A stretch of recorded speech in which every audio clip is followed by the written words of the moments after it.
ผู้ขายตัวลูกกับเมียอยู่เฮี้ยนนะเท่าไหร่ราคามันน่ะซ้ำเลย5,000บ่โอ้ยได้5,000มาซะตู้จ้อยให้จักบาทตู้จ้อย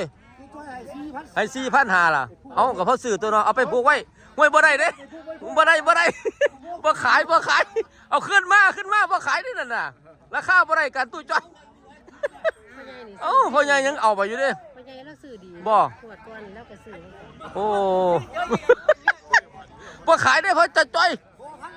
เนาะบ่ขายขายบ่ได้มันขาดห้วยมึงกล้าแค่คนละร้อยบ่จะไรเดียวบ่ได้เอาไปดิ5,000ดิเอาลูกกู300รุด300เอาบ่ได้อย่าเอาไปมันหลบเลยหูจักอยู่บ่มันหลบไปขายได้บ่เนาะ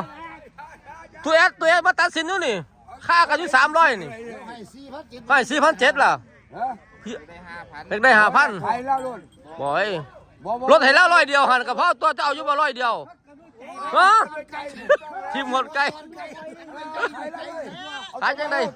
รถให้100เดียว100เดียวบ่ได้ตัวจอยยาวไปเด้100เดียวรถให้อยู่100เดียวน่ะอันมัน300พุ่นเนาะโอ้ยไปละบาทบ่ได้เด้ตัวจอย